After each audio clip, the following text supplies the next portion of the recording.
একটা ভিডিওতে দেখিয়েছিলাম আমরা কিভাবে টক বড়ি বাইরে নিয়ে এসেছি মাখানোর জন্য।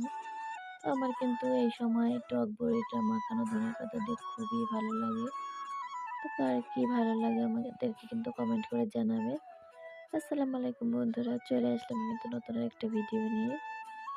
তো দেখো আমরা কিন্তু আজকে গেছিলাম, বলছিলাম আগের একটা ভিডিওতে যে আমরা ছোট্ট একটা আমাদের বাড়ির পাশে প্রজেক্ট আছে ওইখানে গেছিলাম। টক বড়িগুলো বাইরে নিয়ে এসেছি আমি, আমার মেয়ে, আমরা সবাই মিলে গেছি।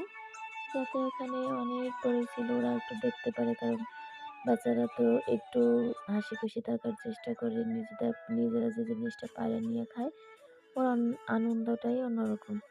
তো দেখো এই দেখো ওরা কিন্তু পারছে, আমি ওদেরকে জায়গায় নিচে ধরছিলাম, ওরা সুন্দর করে পারছে। তো আমরা কিন্তু বাড়িতে নিয়ে আসছি, বড়িগুলো এখন ধুয়ে নেওয়ার পালা। তো আস্তে আস্তে কিন্তু সবগুলো বড়ই গোটা ছাড়াইয়ে ধুয়ে টুয়ে নিয়েছি। এখানে কাঁচা ঝাল নিয়েছি আর ধনেপাতা নিয়েছি, সাথে লবণ ছিল। আমার কিন্তু এইভাবে খেতেই অনেক বেশি ভালো লাগে। একেকজনের পছন্দ একেক রকম। আমি আচারের থেকেও আমি এই জিনিসটা অনেক বেশি মজা করে খাই। আচারও ভালো লাগে বছরে রাইখা দিয়া খেতে, কিন্তু এই জিনিসটা বেশি ভালো লাগে খেতে।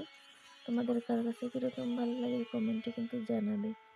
আর বেশি বেশি করে কিন্তু আমাদের ভিডিওটা লাইক কমেন্ট শেয়ার করে দিবে। আর তোমরা সবাই নতুন হয়ে থাকলে ফলো দিয়ে রাখবে, নতুন নতুন ভিডিও ছাড়লে যাতে তোমরা দেখতে পারো।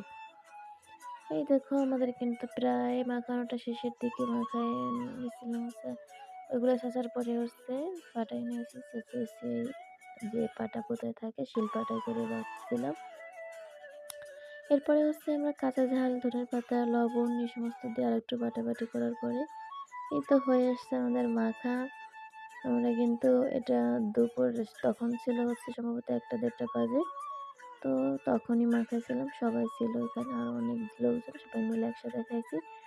তো তোমরা সবাই ভালো থাকবে, নতুন নতুন ভিডিও নিয়ে আসবে, সুন্দর সুন্দর কমেন্ট করবা, তোমাদের কমেন্টেই আমি অনুপ্রেরণা পাই। তো আল্লাহ